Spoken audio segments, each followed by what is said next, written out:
Now on BBC One, Panorama hears from children who took allegations of sex abuse to the elders of their church and were called liars.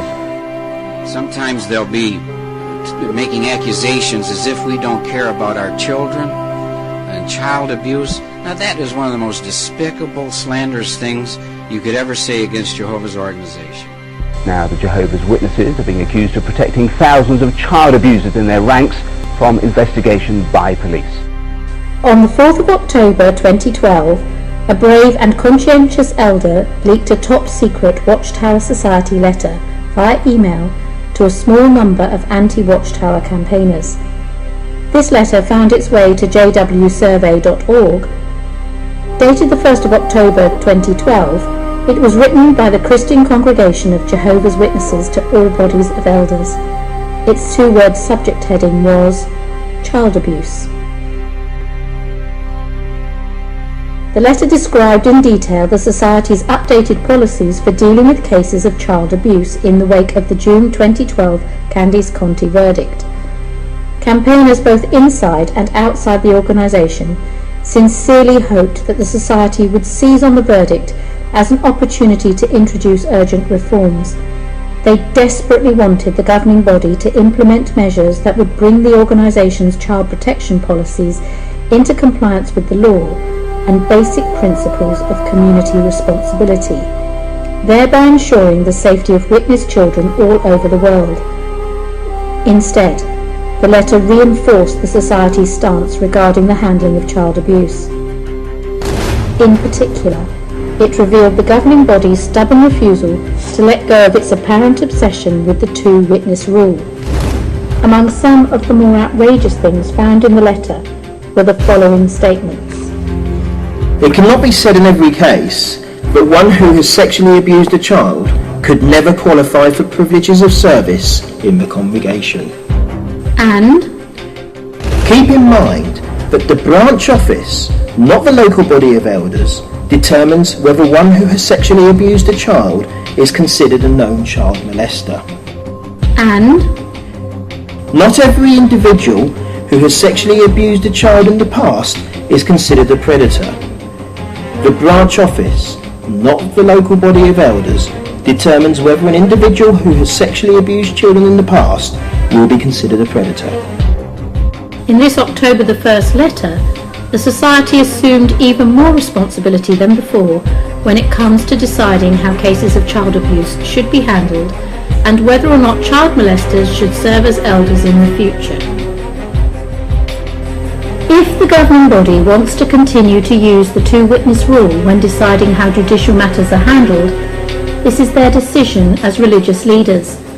However, by potentially putting child molesters in positions of trust and responsibility, and by refusing to acknowledge that the authorities should always be the first ones to decide how such matters are dealt with, the governing body continues to show a woeful disregard for the welfare of thousands, if not millions, of children under its care.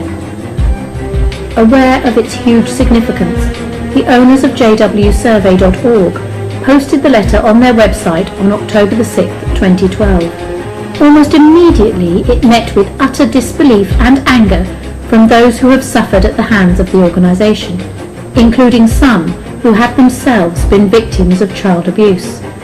Many simply couldn't believe that the Society could be so arrogant as to assume even greater liability rather than leaving it to the authorities to handle such matters.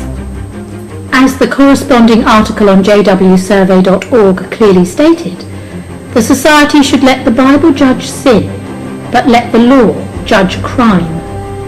Unfortunately, in the eyes of the Watchtower Society, child abuse is first and foremost a sin rather than a crime. The Society also believes that neither a sin nor a crime has been committed if there wasn't a second witness to the abuse, which is almost never the case in acts of child molestation. This is why the Society refuses to acknowledge that local law enforcement authorities should be the first on the scene following each and every accusation or confession of child abuse. They simply don't take it seriously enough. The controversial letter continued to be available for download for months until the Society became aware of the leak. Once they realised that the letter was freely available to anyone, individuals working in the Watchtower's legal department at Paterson were instructed to orchestrate its removal from jwsurvey.org. On Christmas Day, the 25th of December 2012, an email was sent from Paterson to the company providing the servers for jwsurvey.org. It read in part, "We represent the Christian Congregation of Jehovah's Witnesses. The above referenced website has without authorization reproduced its copyrighted letter." From this point, the company providing the servers was obliged to rectify the problem or face legal action from the society. The company therefore sent an email 3 days later, on the 28th of December, to the webmaster of jwsurvey.org, asking him to remove the letter or have the website shut down. Unfortunately, the email sent on the 28th of December was delivered into a junk email folder, so it was never read in time. As a result, on the 3rd of January 2013, the server company was forced to pull the plug on jwsurvey.org, and it went down for just over 24 hours. Not only was JW Survey taken offline, several other websites were also shut down, even though they were not in breach of copyright. These included watchtowerwatch.com, x-jw.com, exjwslosangeles.org, and insidethewatchtower.com. It was only when the webmaster realised the problem and assured the server company that the letter would be quickly removed that the websites were finally allowed back online, whereupon the letter was immediately deleted from the server. This was a great victory for the Watchtower Society. Not only had they succeeded in removing an embarrassing letter from the internet that exposes their negligent child abuse policies, they also succeeded in temporarily silencing a host of websites that are mostly critical of its teachings and practices. The makers of this video wish to reassure the Watchtower Society that they are law-abiding people, and they were not aware that the letter was copyrighted. Therefore, not only has the October the 1st letter been removed, but also other material of a similar nature that could be construed as being protected by copyright. Even so, we realise that this whole incident is not really about copyright. This is about an embarrassing letter that the Society wants to shield from ordinary witnesses and only wants elders to see. They are so embarrassed by their own words that they have cunningly found a way to use the law to get the letter removed and briefly shut down some of our websites in the process.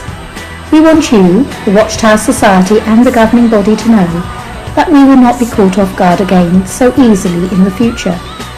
We will also not give up in our efforts to draw attention to your outdated and damaging policies which put countless children in danger from sexual predators. You may not care about the children, but we do, and we know that Jehovah's Witnesses want their children protected as well. This is just one of many reasons why we will never give up in spreading the word to as many people as possible about your cruel organisation and its damaging practices. Whatever you may throw at us, we are committed and determined. We are here for the long haul, and we are watching you more closely than you are watching us. We will not be intimidated, neither will we be shaken from our cause. There are many of us, and together we will make sure that the truth is known. Our voices will be heard.